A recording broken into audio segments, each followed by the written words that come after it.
Hey everyone, and welcome to my review of Shadowverse Champions Battle for the Nintendo Switch. All of the gameplay you'll see in this video was captured on a Nintendo Switch console, and it's from pretty early in the game, so there'll be no spoilers for the main story. This game releases on August 10th in the US and August 13th here in the UK. Luckily, I was able to get a copy of the game early on the 10th, as I sometimes do, but it's not a review copy or anything like that. I bought it myself from an online store, but as I've said before, I live kinda close to where they ship from, so sometimes stuff turns up early. Not always, but you know, I'll take what I can get. Remember, if you like this review or find it useful, please do consider subscribing to the channel for more content like this. We currently have a goal to reach 1,000 subs, so each and every one of you who subscribes really does make a difference. If you'd like to help support the channel, all the important links are in the video description down below. On this channel, we do reviews a little bit differently, so for anyone who's new, this is how we do it here. First, I'll give you the facts about the game, what it is, what it's all about, that kind of thing.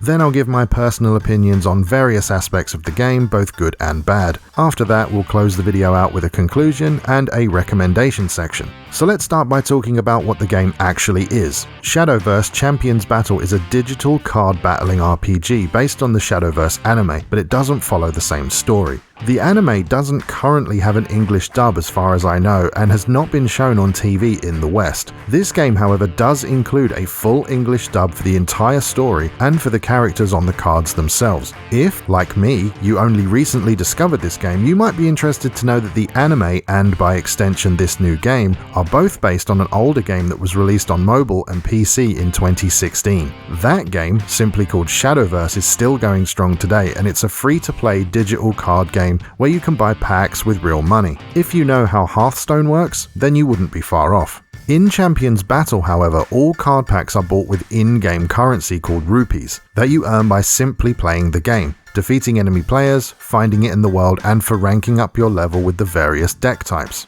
During the game, you'll be playing through the story, collecting cards, building decks, acquiring card sleeves, icons, and titles. There is, of course, an online multiplayer component in which you can play against friends locally or play against random players from all around the world. You will need a paid membership to Nintendo's online services to look at rankings and play online though, so do keep that in mind. I believe you can play against friends locally without needing the membership though. You can also link to another player locally to receive a random free card once per day per person up to a maximum of 5, and also to battle and trade deck codes. The game will include over 650 cards from 7 different crafts, plus a load of neutral cards that can be used in any deck. The 7 crafts govern what type of deck you'll be playing, and you can choose from Dragoncraft, Forestcraft, Shadowcraft, Bloodcraft, Havencraft, Swordcraft, and Runecraft. If you want to create a Runecraft deck, for example, you can only use Runecraft cards and neutral cards in your build, and the same is true for other types as well.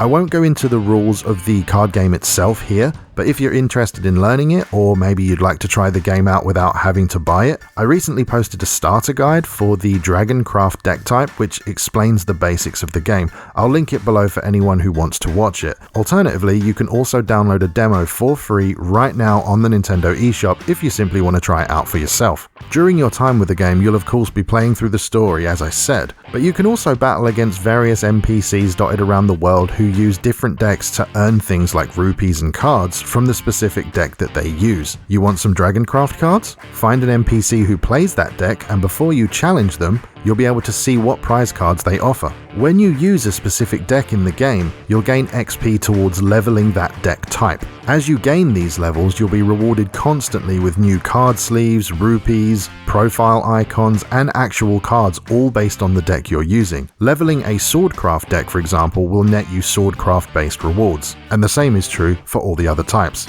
Decks can be created from what this game refers to as deck codes, and of course they can be created from scratch as well. These codes are essentially pre-built deck lists that you can create very quickly without having to put the whole thing together yourself. There are tons of them to unlock, and you can even put your custom deck code online for others to use. Each deck code is a complete 40-card deck list, and once you own all the cards required for it, you can create it in seconds. Think of it kind of like a recipe.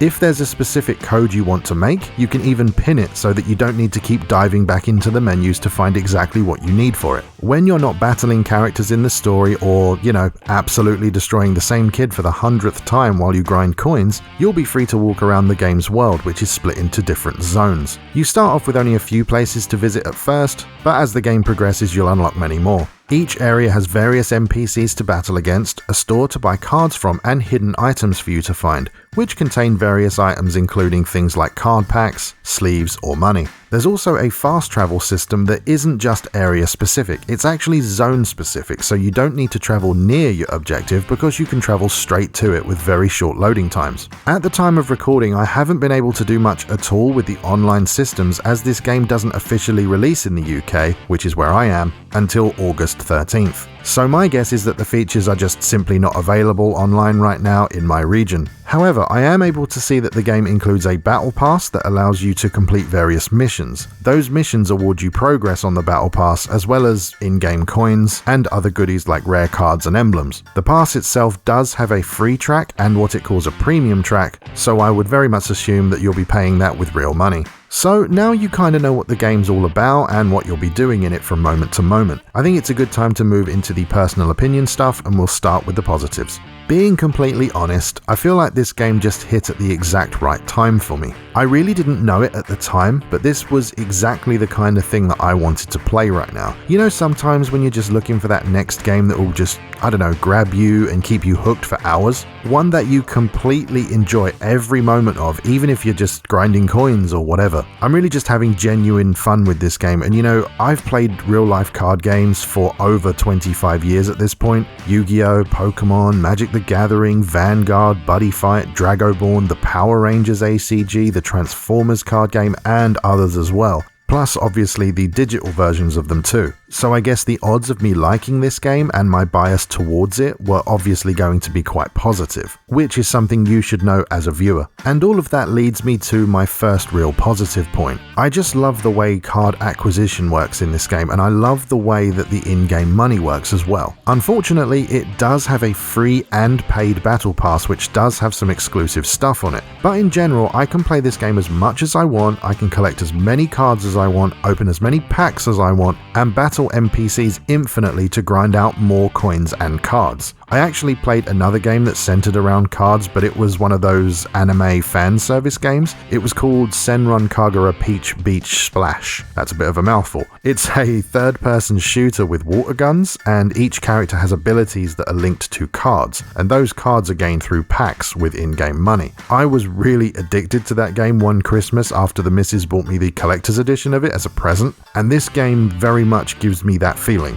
I really do think it's going to be another digital card game addiction for me, and I personally welcome it. Another thing I really appreciate is the artwork on pretty much all of the cards and just the visual flair that the game has. It's not, technically the best game you're ever going to see, not by a long shot. But as I've said before, Switch games are very good at making use of what little they have. For me, the entire game has been put together very well, and visually it's a bit of a treat at times. If you came to me and said, I don't think it looks very good, I would also accept that. I really would, because the character models have a lot of jagged edges and the animations on them are a bit wooden, plus the game world that you roam around isn't really that detailed. For me though, it's like cel-shaded graphics or Minecraft, for example.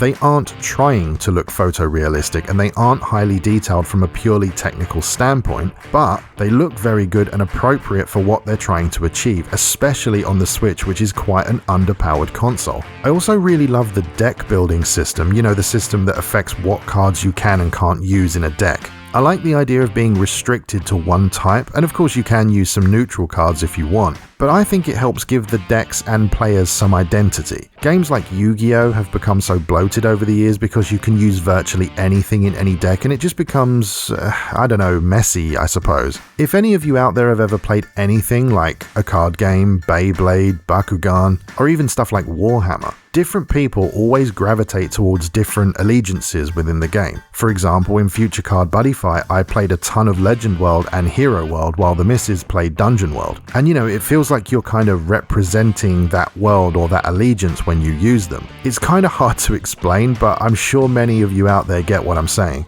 Another thing that really stood out to me was when you're actually playing the card battles, I think the effects, animations, and voices that occur when playing the cards are really, really well done. Pretty much every single card is voiced with multiple lines for each one, and yeah, sure, some of them are just growls and roars and stuff like that, but still, the fact that they did that and also voice the entire cast and even random students in the school at times is really, really commendable. It is very odd that this game features both full Japanese and English voices, but the anime doesn't. Maybe it's a sign that the anime might get an official dub at some point, I don't really know. I have seen the anime in Japanese, but I think that an English dub would be really good for kids' TV over here and would help the game sell more copies, quite frankly. And of course there are some other minor things here and there that I really like, but rather than have the video run too long by mentioning every little thing, let's move on to the negatives. I think the first negative I want to bring up is the Battle Pass. Now look, I understand it's 2021 and almost every company is doing Battle Passes and microtransactions and all sorts of other stuff, right? But I feel like the game didn't need it. And I say that a lot for games, but in this case I really feel strongly about it. I'm really glad that they didn't make this a free-to-play thing and charge us for packs, with real money like they did in the 2016 PC game, which is still going, by the way.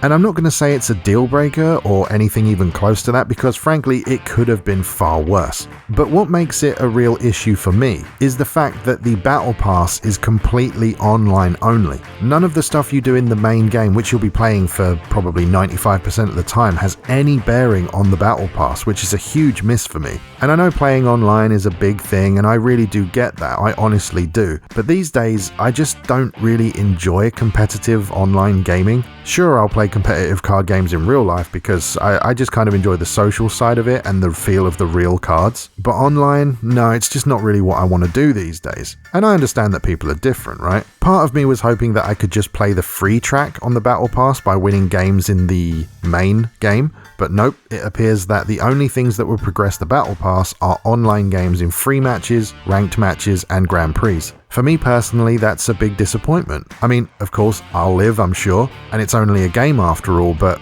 it's just not what I was hoping for. If you plan to play this online constantly, then of course you'll be absolutely in your element, and I genuinely wish you luck in your online games. And just to add to that point, if you want to play online and even be able to make progress on the Battle Pass, you need to be a paid member of Nintendo's online service. I do have to wonder if people will buy the Battle Pass and then find out they can't actually use it without the paid Nintendo online membership. Maybe the game won't allow you to buy it if you don't have the membership. I really don't know, but either way, I can't test any of this right now, as I mentioned earlier. But it is definitely something to be aware of. I'd also like to quickly point out that there is around 28 individual mini DLC microtransactions ranging from $2 to $5 in the US version of the eShop right now, which is actually really sad and disappointing to see. I didn't know that these existed because, as I said, none of this is up on the UK shop right now. So I had a quick search on the American store, and yeah, I'm not mad,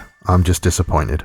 This last negative point is a bit less of an issue in my opinion. Considering that this game is built on an existing digital card game from 2016 that has thousands upon thousands of cards in its library, I was hoping for a bit more than just over 650. Off the top of my head, I'd think that maybe 1,000 cards would have been a great starting point, but it kind of worries me that they might add sets through DLC, which I'm honestly kind of torn on. I really would want new sets and more cards to be introduced into the game because I love the game, but making them DLC isn't something I'd want to mess with. On the other hand, how else do you get new sets into the game otherwise? I suppose they could release them for free using the income that they get from the Battle Pass sales. That could be possibly one way for them to go, but it really depends on if they can make it viable and profitable enough, I guess. I honestly think that might be it for things I didn't like. I really racked my brain trying to think of other stuff I didn't like, but in this instance the positive have really outweighed the negatives. So let's move on to the conclusion and recommendations. As you can probably imagine from the things I've said in this review, I really did like the game itself, and really the only issues I have with it are the more corporate online service problems that in my opinion are a bit of a blight on this industry. I've been playing video games for over 25 years and I've seen everything change in that time.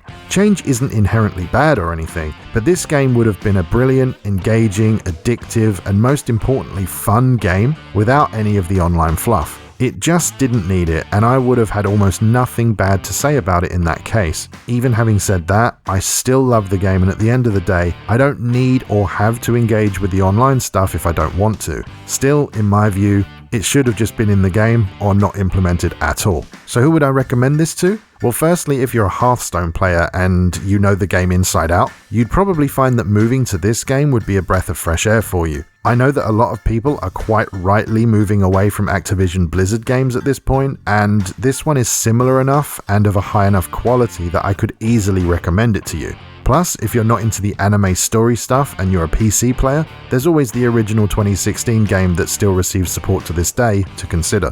If you're a fan of any trading card game, collectible card game, or even things like Beyblade or Bakugan as I mentioned earlier, I think you'd have a good time with this game. It has the collectible side of it, but it also has that anime side of it as well.